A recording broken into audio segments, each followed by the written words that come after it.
Então, iniciando aí o estudo em Efésios 1, a gente começa ali no primeiro versículo do capítulo 1, em que Paulo, né, vai se apresentar, aí vai ter essa saudação inicial. Então ele diz assim: Paulo, apóstolo de Cristo Jesus, pela vontade de Deus, aos santos que vivem em Éfeso e são fiéis em Cristo Jesus.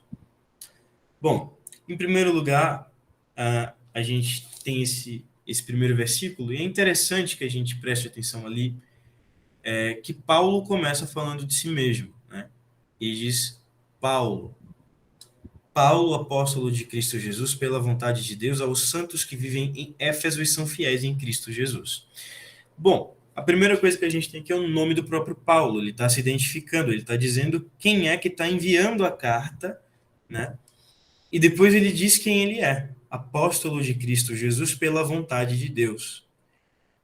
É interessante a gente perceber duas coisas aqui. A primeira é que Paulo, quando ele identifica a si mesmo, ele diz o seu nome. É importante lembrar que Paulo é alguém que é conhecido por essas comunidades, né, cristãs, essas congregações que vivem em diversos lugares, e quando ele escreve uma carta a cada uma delas, ele pega e fala quem ele é, em primeiro lugar. Quando ele diz apóstolo de Cristo Jesus pela vontade de Deus, parece às vezes assim: ah, tá, ele só está dizendo que ele é apóstolo, né? Mas assim, não sei se vocês sabem, mas a palavra apóstolo, né, ela significa enviado. E essa palavra, enviado, é uma palavra que pode ser entendida, né, também como sinônimo de embaixador. Então, é como se Paulo estivesse dizendo que ele é um embaixador de Cristo Jesus pela vontade de Deus. O que é uma função de um embaixador, né? O embaixador geralmente ele representa legalmente um país em outro país. Então ele tá, por exemplo, assim, o embaixador do Brasil nos Estados Unidos, ele representa o Brasil como se ele fosse o próprio Brasil. O território da embaixada do Brasil lá nos Estados Unidos ou em qualquer outro país é o território do próprio Brasil fora do Brasil. Então, quando Paulo diz que ele é o enviado de Cristo Jesus pela vontade de Deus, ele está dizendo que ele é um embaixador de Cristo Jesus pela vontade de Deus. Em outras palavras, o que Paulo está dizendo é que a vontade de Deus quis fazer dele um apóstolo. O próprio Deus quis que ele fosse um enviado de Cristo Jesus. Então, é como se tudo que Paulo fosse falar aqui agora nessa carta, na verdade, fosse o próprio Jesus que estivesse falando para esses santos que vivem em Éfeso. Então, tudo aquilo que digamos assim, que um embaixador fala, né, fora do próprio uh, do próprio país em outro país, na verdade ele está representando, né? Ele está representando aquele país. É o próprio país que está falando isso. Então, quando Paulo fala isso, ele está dizendo que tudo que ele vai falar deve ser levado em conta, né? Como se o próprio Cristo estivesse dizendo. Então, se por acaso o pessoal lá de Éfeso rejeitasse o que ele está dizendo, estariam rejeitando o próprio Jesus, né? Na antiguidade é interessante ver também que isso acontecia, né? Quando alguém rejeitava um mensageiro, um enviado, era como se estivesse rejeitando a própria pessoa. Então, é o próprio Cristo que está falando aos santos que vivem em Éfeso e são fiéis em Cristo Jesus. Então, bom, o que é que Paulo está fazendo aqui? Ele está dizendo que ele não está enviando um bilhete. Ele está dizendo também que não é uma carta pessoal simplesmente dele, mas que ele está falando como apóstolo, como enviado de Cristo Jesus. Aos santos que vivem em Éfeso. Como assim aos santos que vivem em Éfeso? Bom, aqui ele está falando dos cristãos que viviam na cidade de Éfeso. E aqui onde está Éfeso, a gente poderia substituir talvez pela palavra Recife. Então, dizer aí que Cristo fala por meio do apóstolo Paulo aos santos que vivem em Recife. Essa carta, na verdade, ela é para todos nós. Primeiramente foi para os Efésios, mas agora também ela é uma carta que é endereçada a cada um de nós, mais especificamente à igreja que se reúne aqui na nossa cidade, no nosso contexto. E a gente pode e deve, né, nesse sentido, se apropriar disso e entender que essa carta é a carta do próprio Jesus a cada igreja e também a nossa igreja que se reúne aqui. É importante também destacar essa expressão santos, né? Geralmente a gente entende santo como sendo alguém sem pecado, mas na verdade não é isso, né? Na verdade, santo tem a ver com separação, né? Aos santos que vivem em Éfeso, ou seja, aqueles que estão separados e que vivem em Éfeso, separados, né, que fazem parte do povo de Deus. E é interessante também que Paulo chama todos de santos, né? Ele denomina todos santos. Então, não seria errado, né, a gente se referir aos cristãos como os santos, né? Ou ainda também a gente dizer, quando lembra de algum cristão que já se foi, né? Especialmente a gente lembra muito, na tradição da igreja, a gente lembra daqueles que já se foram, que tiveram algum papel importante, como eu gravei lá, né, sobre a memória de Abraão, a gente fala que a gente está lembrando dos santos. Por quê? Porque eles são cristãos que foram separados por Deus. Então a gente lembra deles e a gente fala santos dessa forma, né? E é assim também que se refere, né, Paulo quando escreve a esses cristãos. Aí ele vem com o cumprimento, né? Ele diz assim, que a graça e a paz de Deus, nosso Pai, e de nosso Senhor Jesus Cristo estejam com vocês. Que a graça e a paz de Deus, nosso Pai, e do Senhor Jesus Cristo estejam com vocês. Bom, aqui ele diz assim, parece que simplesmente é um desejo da parte, né, dele. Mas se a gente for dar uma olhadinha, em outra tradução a gente tem uma tradução um pouquinho diferente, que é assim, graça e paz da parte de Deus, nosso Pai, e do nosso Senhor Jesus Cristo. Eu vou mostrar aqui para vocês, mudando a Bíblia. Aqui a edição, a gente tem outras traduções, eu vou colocar a Almeida Revista e atualizada. É uma tradução um pouquinho mais antiga.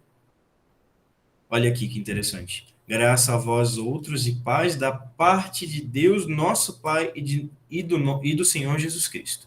A gente tem essa palavrinha aqui, ó, da parte. Da parte. Essa palavra é interessante, essa expressão aqui da parte. Porque, na verdade, não é um desejo simplesmente de Paulo. Ele não está desejando graça e paz aos outros simplesmente.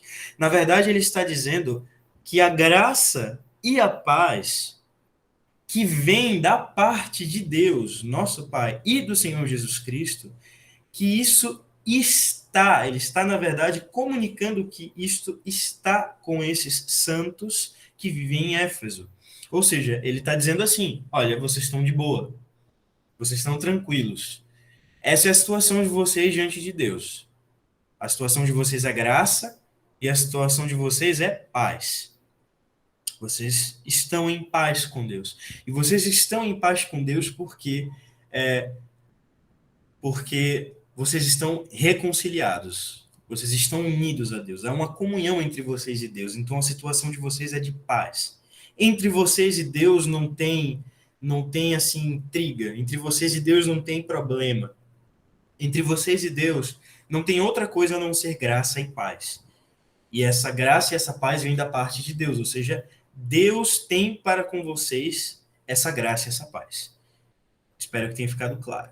E aí ele começa uma oração que é bem interessante. Veja, ele está se referindo aos, aos Efésios, né? Até aqui ele diz, graça a vós outros, vou mudar a tradução, vou colocar de novo a Nova Almeida atualizada. Até aqui ele está falando com os Efésios, ó. Paulo, apóstolo de Cristo Jesus, pela vontade de Deus, aos santos que vivem em Éfeso e são fiéis em Cristo Jesus. Que a graça e a paz de Deus, nosso Pai, e do Senhor Jesus Cristo estejam com vocês. Tudo bem. Então a gente aprendeu duas coisas, né? Paulo se identifica pelo que ele é, apóstolo de Jesus Cristo, ou seja, ele fala em nome do próprio Jesus e ele está falando na pessoa do próprio Cristo, é como se Jesus estivesse falando à igreja, aos santos que estão em Éfeso, e assim também hoje ele fala a cada um de nós, né? Fala à igreja que está aqui na cidade de Recife, e assim fala para as comunidades aí ao redor do Brasil e em qualquer lugar do mundo. E aqui a gente sabe que não é simplesmente um desejo de Paulo, mas que realmente ele está dando essa graça, essa paz, ele está declarando que a situação nossa, né, da igreja, com relação a Deus, é de paz, é de tranquilidade, a gente tem paz. Ok. Aqui no terceiro versículo, a gente vai perceber que vai mudar um pouquinho isso. Parece que Paulo para de falar e se dirigir à congregação de Éfeso. aos santos que vivem em Éfeso. E parece que ele começa fazendo, na verdade, uma oração. Do nada ele pega e diz assim, ó: Bendito seja o Deus e Pai de nosso Senhor Jesus Cristo, que nos abençoou com todas as bênçãos espirituais nas regiões celestiais em Cristo. E ele vai falando um monte de coisa. Até o jeito que ele fala, não sei se vocês conseguem perceber, mas a linguagem fica um pouquinho diferente. Parece que fica um pouquinho mais rebuscado, parece que muda um pouquinho a maneira como ele fala, e parece que ele fala de um monte de coisas assim ao mesmo tempo. É porque isso aqui é uma oração. E se a gente for ver, até mais ou menos o versículo. Deixa eu ver aqui.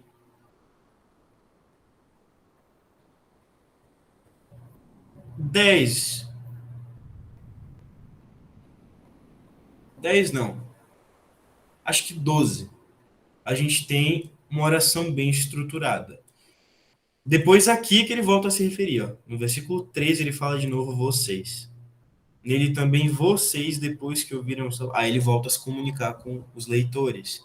Mas, nesse pedaço aqui do versículo 3 até aquele lá, ele faz uma oração. E aí é interessante a gente perceber algumas coisas. Ele diz assim: Bendito seja o Deus e Pai de nosso Senhor Jesus Cristo, que nos abençoou com todas as bênçãos espirituais nas regiões celestiais em Cristo. Antes da fundação do mundo, Deus nos escolheu nele para sermos santos e irrepreensíveis diante dele, em amor. Nos predestinou para ele, para sermos adotados como seus filhos por meio de Jesus Cristo, segundo o propósito de sua vontade, para louvor da glória de sua graça. Que ele nos concedeu gratuitamente no amado. Nele temos a redenção pelo seu sangue, a remissão dos pecados, segundo a riqueza da sua graça, que derramou abundantemente sobre nós em toda sabedoria e entendimento.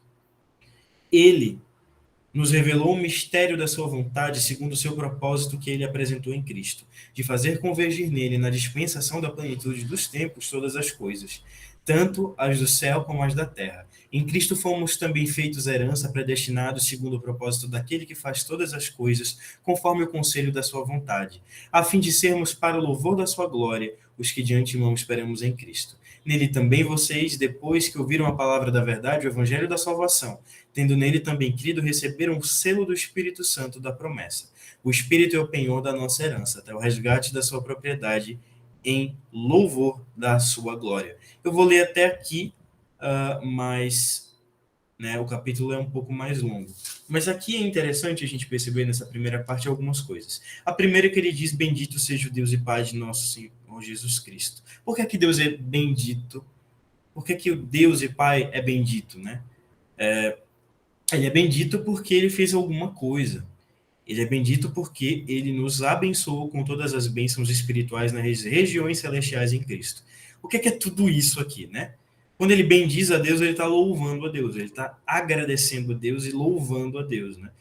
Falando coisas boas a respeito de Deus, porque Deus abençoou com todas as bênçãos espirituais nas regiões celestiais em Cristo, seu povo. O que é abençoar com todas as bênçãos espirituais? Bom, na verdade, aqui a gente já pensa espiritual é algo que não é físico, né? Algo que não é material. Mas, na verdade, é outra coisa. Na verdade, essas bênçãos espirituais são as bênçãos do Espírito Santo. E aí a gente teria um monte de coisa para falar aqui. A gente poderia falar dos sacramentos, da palavra, da fé. A gente tem dons do Espírito, a gente tem um monte de coisa. O que são dons? Dons são coisas que o Espírito dá. Então, os dons do Espírito é tudo que o Espírito dá.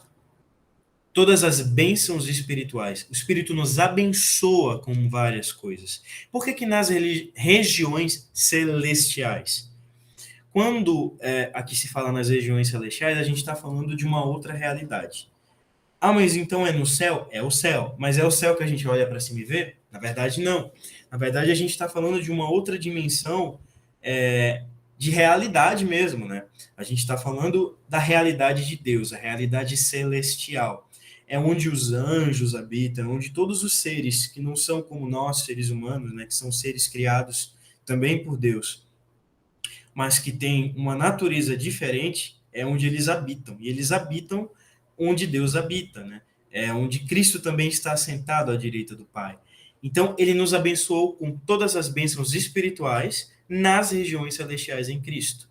É importante dizer que tudo isso acontece em Cristo, sempre. E aí ele diz assim: antes da fundação do mundo, Deus nos escolheu nele para sermos santos e irrepreensíveis diante dele, em amor. É interessante antes a gente perceber que esse em Cristo aqui mostra uma coisa, é que através da obra de Jesus, né, da obra redentora de Jesus lá na cruz, ele é como se tivesse aberto um caminho para a gente. E aí agora céu e terra se tornam comunicáveis, é como se a gente tivesse uma ponte entre o céu e a terra, e essa ponte é Jesus. E aí é como se Jesus realmente abrisse o caminho para que a gente tivesse acesso a essas bênçãos do Espírito Santo. E ele mesmo envia o seu Espírito, né? Então é interessante a gente prestar atenção nisso. Essas bênçãos espirituais nas regiões celestiais vêm a gente através de Jesus Cristo, que é como se fosse uma ponte entre céu e terra. Aí ele continua: antes da fundação do mundo, Deus nos escolheu nele para sermos santos e irrepreensíveis diante dele, em amor. Na verdade, aqui em amor já começa o resto. Lembra quando eu falei que às vezes os versículos não respeitam a divisão? A gente tem em amor no versículo 4 e que começa nos predestinou para ele. O texto, na verdade, aqui do versículo 4 deveria acabar aqui. Só que esse pedacinho aqui fica faltando e ele deveria fazer parte do 5. Então, antes da fundação do mundo, Deus nos escolheu nele. Nele quem? Em Cristo, para sermos santos e irrepreensíveis diante dele. Dele de quem? De Deus. Antes da fundação do mundo, Deus nos escolheu nele, em Cristo, para sermos santos, separados e irrepreensíveis, né, diante dele, diante do próprio Deus. Antes da fundação do mundo é quando? Isso é uma boa pergunta que vai ficar sem resposta, provavelmente. Mas a gente pode conversar um pouco depois sobre isso. Aí continua: em amor nos predestinou para ele, para sermos adotados como seus filhos por meio de Jesus Cristo, segundo o propósito de sua vontade. Aí é interessante, em amor nos predestinou para ele. A gente percebe que a predestinação, e predestinação não significa aqui, pessoal, outra coisa a não ser que Deus nos salvou antes mesmo da gente ter consciência disso. Deus nos salvou e nos predestinou antes. Como isso acontece? A gente não sabe. A gente não sabe. Em amor nos predestinou para ele, para sermos adotados. Por que ele predestina? Para sermos adotados como seus filhos, por meio de Jesus Cristo. Novamente, isso acontece por meio de Jesus, segundo o propósito de sua vontade. E aqui cabe uma reflexão. Quando é que a gente é adotado como filho de Deus? Para quem lembrou do batismo, né, da conversão junto ali com o batismo, acertou. Quando a gente é batizado, a gente é adotado como filho de Deus. E aquilo ali é muito importante. Segundo o propósito de sua vontade, para louvor da glória de sua graça, que ele nos concedeu gratuitamente no amado. O amado aqui é Jesus. Lembram lá daquele texto em que o próprio Deus diz: eis o meu filho muito amado? Pois é, Jesus é referido como esse amado. Ele é o filho mais amado. E quando Deus olha para Cristo, né, ele vê então que por meio desse Cristo é que ele nos vê como filhos. A gente começa a compartilhar, né, mais ou menos do mesmo status que Jesus tem diante de Deus. Ele nos transmite essa graça. E por que a gente foi adotado como filho de Deus? Para louvor da glória de sua graça. Para quê? Para louvor da glória de sua graça. Ou seja, nós fomos salvos e adotados para que nós vivêssemos para Deus, né? E o que é viver para Deus, né? É importante entender isso também. Viver para Deus é viver uma vida de fato, né? Consciente de quem é Deus e do que Deus é, de que nós somos suas criaturas e de que nós somos filhos dele, né? Aí a gente vai desempenhar isso aí nas nossas vocações diárias, e aí a gente vive a vida a gente tranquilo, né? Mas às vezes é muito meio complicado essa coisa de viver para Deus, né? As pessoas às vezes colocam todo tipo de coisa aqui. É importante entender o que é viver para Deus, né? Mas daria para fazer só um estudo para isso, sobre isso. Nele temos a redenção pelo sangue, a remissão dos pecados segundo a riqueza da sua graça, que Deus derramou abundantemente sobre nós em toda a sabedoria e entendimento. Nele, no amado, temos a redenção pelo seu sangue, a remissão dos pecados segundo a riqueza da sua graça, que Deus derramou abundantemente sobre nós em toda sabedoria e entendimento. Bom, aí fica a pergunta. Jesus morreu há 2000 anos atrás, lá em Jerusalém. É um lugar longe e faz muito tempo. Por que que Paulo diz aqui que nele temos a redenção pelo seu sangue? Porque pensa em duas coisas. Quando Paulo escreveu isso, já fazia um bom tempo que Jesus tinha morrido. Jesus já tinha morrido, já tinha ressuscitado, subido aos céus. Mas por que que a morte de Jesus, que já, eu não sei realmente a datação agora exata da carta aos Efésios, né? E também eu não vou entrar nessa questão, porque é uma questão mais aí, né, que não vem ao caso aqui nesse momento. Mas, por quê? Bom, tem duas respostas. A primeira é a seguinte: Jesus não é só um ser humano, Jesus também é Deus, e ele é o prometido de Deus, para ser justamente o meio dessa redenção. E quando Jesus se sacrificou por nós, o sangue dele e o que ele fez na cruz, no todo o seu sofrimento, na verdade, em toda a sua vida, né? Tudo isso permanece válido até hoje, porque esse foi o sacrifício perfeito que ele fez, e ele é válido para sempre. Isso, né, a gente vai saber, né, por outros textos que nesse sentido foi que Cristo foi crucificado desde a fundação do mundo. Olha só, então assim, o sacrifício de Cristo ele tem validade eterna. E aí eu pergunto a vocês, se nós temos a redenção, porque o sacrifício de Jesus ainda é válido hoje, depois de 2000 anos, aonde é que está esse sangue? Como a gente tem acesso a esse sangue? E aí quem pensou na Santa Ceia também está certo. Nele temos a redenção pelo seu sangue, a remissão dos pecados, segundo a riqueza da sua graça. É ali que nós temos a remissão dos pecados. O sangue de Jesus purifica de todo pecado. E todo domingo, quando a gente vai para a Santa Ceia, a gente recebe o corpo e sangue de Cristo, a gente tem ali o mesmo sangue e o mesmo corpo que sofreram, né, que nasceram de Maria, que viveram, que caminharam lá em Jerusalém, que sofreram, o corpo e o sangue que morreu, né, que ressuscitou, que subiu aos céus. A gente tem o mesmo Cristo presente. O mesmo Cristo. Não é um corpo e um sangue diferente, mas é o mesmo corpo e sangue de Cristo. E ali nós temos comunhão com Cristo. E naquele momento a gente recebe perdão dos pecados. Então, todas as vezes que vocês forem, não se esqueçam, nós temos redenção pelo seu sangue. E é justamente com esse sangue que a gente entra em contato. E isso faz com que a gente olhe para algumas coisas. É que nós somos santos, como lá se diz, né, separados, nós somos filhos de Deus e nós temos remissão dos pecados, segundo a riqueza de sua graça, justamente porque ele derramou abundantemente sobre nós essa graça, né, em toda sabedoria e entendimento. Onde é que ele derrama isso? Nos meios da graça. Então é por meio do contato com essas coisas santas. A gente falou já de batismo, a gente falou de Santa Ceia, a gente aqui está falando de sabedoria e entendimento, que a gente poderia lembrar da própria palavra. É por meio disso que nós somos santos e é por meio disso que nós somos feitos filhos de Deus, né? E conservados como filhos de Deus.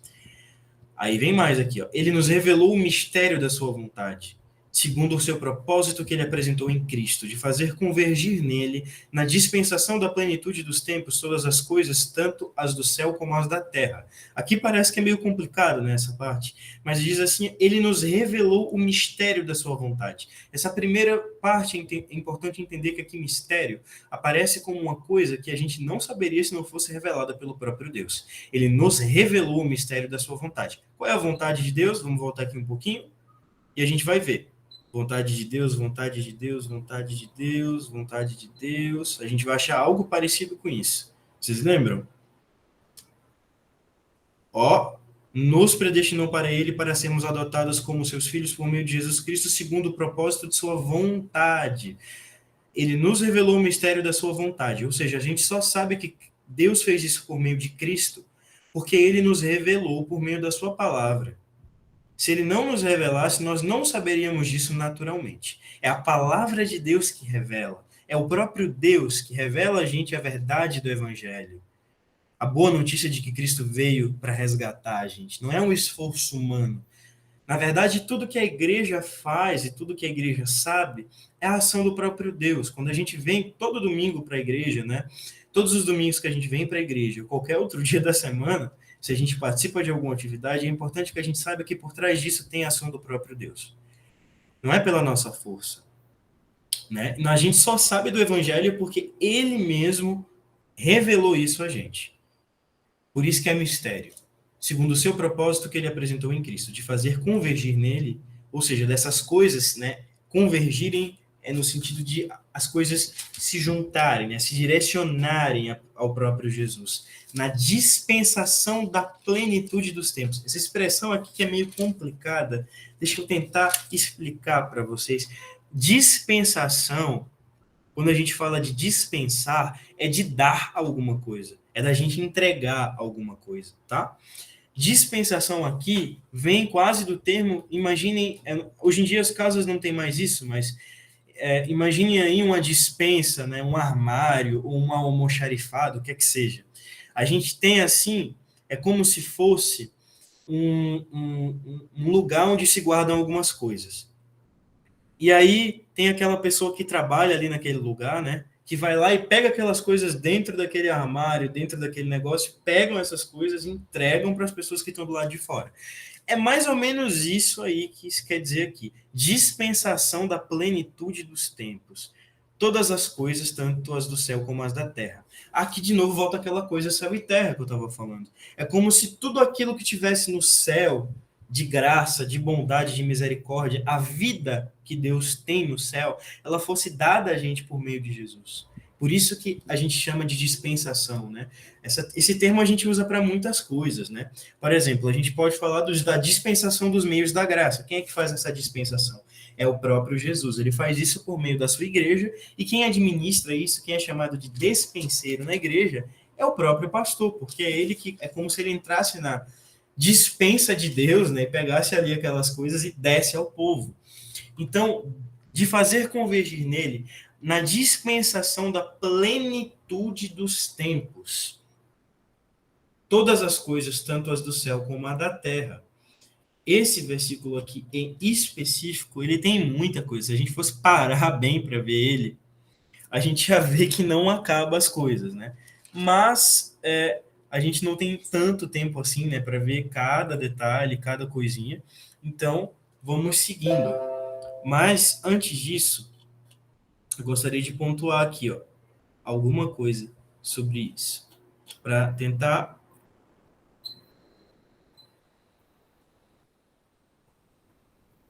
Pronto. Aqui. Deixa eu só... Mas, como eu disse, né, isso aqui daria para fazer um estudo sozinho. Então, por enquanto, fiquem com isso. Vamos para o 11. Em Cristo fomos também feitos herança, predestinados segundo o propósito daquele que faz todas as coisas conforme o conselho da sua vontade. Eu já falei sobre algumas coisas, né, aqui. A fim de sermos para o louvor da sua glória, nós os que de antemão esperamos em Cristo. Nele também vocês, depois que ouviram a palavra da verdade, o evangelho da salvação, tendo nele também crido, receberam o selo do Espírito Santo da promessa. Aqui a gente lembra também de novo do batismo, né? É o selo do Espírito Santo. É o sinal, de fato, que o Espírito Santo está conosco. E o Espírito, ele diz assim, é o penhor da nossa herança, até o resgate da sua propriedade em louvor da sua glória. Como assim o Espírito é penhor? Quem não sabe o que é penhor, né? É como se a gente deixasse isso como garantia.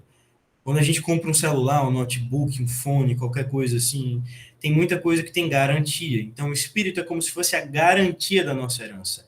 Ele é a garantia de que um dia a gente vai receber essa herança que o próprio Deus prometeu, né? A herança do novo céu e da nova terra, da vida eterna ao lado dele, até o resgate da sua propriedade, né? Como aqui mesmo diz, até o resgate da sua propriedade. Quando Deus resgatar por fim a sua propriedade, o que é seu, que somos nós, Igreja de Cristo, né? Ele vai fazer isso em louvor da sua glória. E a gente sabe que isso vai acontecer porque nós temos o Espírito Santo, que é o penhor da nossa herança. Então, enquanto não vem o novo céu e a nova terra, o Espírito Santo nos conduz pelos caminhos de Deus, e o Espírito Santo nos abençoa com todo tipo de bênçãos espirituais, né? Porque são bênçãos do próprio Espírito. E aí eu lembro aqui a explicação do terceiro artigo do Credo lá, onde Lutero diz assim: creio que por minha própria razão ou força não posso vir ao meu Senhor Jesus Cristo, né? Não posso crer em meu Senhor Jesus Cristo, nem vir a Ele.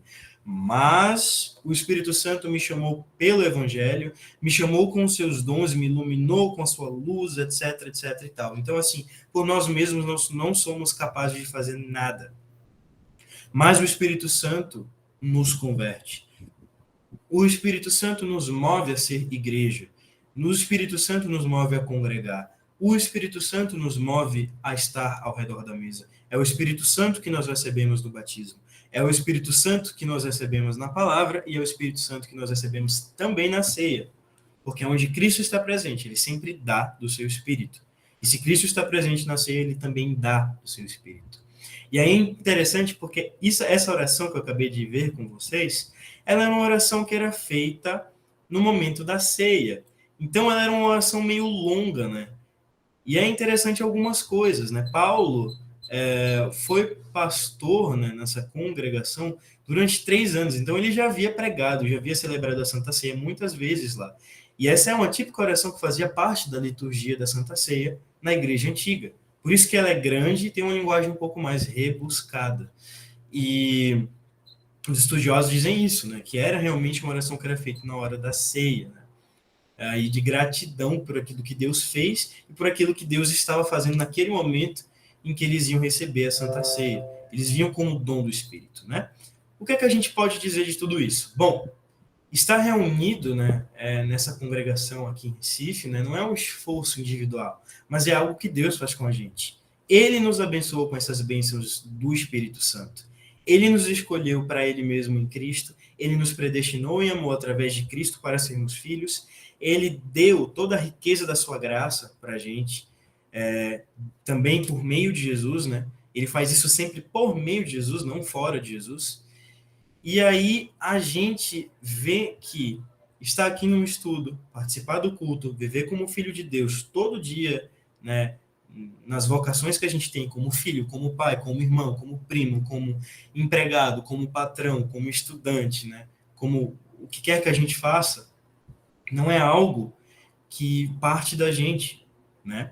A vontade humana não produz isso, mas é uma coisa que o próprio Deus produz no coração da gente. É algo que o Espírito Santo faz a partir da palavra de Deus e de tudo aquilo que ele dá. E aí isso também leva a gente a uma reflexão, né? Que tudo aquilo que a gente faz como igreja, na verdade, né, não parte da cabeça da gente ou simplesmente da vontade da gente, mas na verdade tem a bênção e tem a vontade do próprio Deus por trás de tudo isso. E é importante que a gente saiba disso, especialmente porque muitas vezes a gente é tentado achar que tudo isso, né, não passa de coisas que a gente mesmo faz. Mas, na verdade, Deus está por trás de tudo isso. E, por trás de tudo isso, o Espírito Santo vai agindo para a nossa salvação e também para que nós, como igreja, saibamos quem nós somos. Filhos de Deus, que fomos agraciados com muitas riquezas espirituais da parte de Deus por meio de Jesus. Então, assim, é bem importante a gente sempre saber disso, né? Que Deus está por trás de todas as nossas ações como igreja. Então, quando a gente congrega, quando a gente fala de Cristo para alguém, quando a gente ajuda pessoas necessitadas, quando a gente serve ao próximo, tudo isso é movido pelo Espírito Santo. E é assim que a gente anda e é assim que a gente caminha na nossa vida. Bom, por enquanto é isso, ficamos por aqui. Então, por agora, a gente encerra a gravação e logo após a gente tem um momento de perguntas e respostas, comentários e diálogo, o que quer que a gente queira ir fazer, né, e gastar esse restinho de tempo, tá? Então é isso. Por enquanto ficamos por aqui até o versículo 14. Versículo 14. Bem aqui.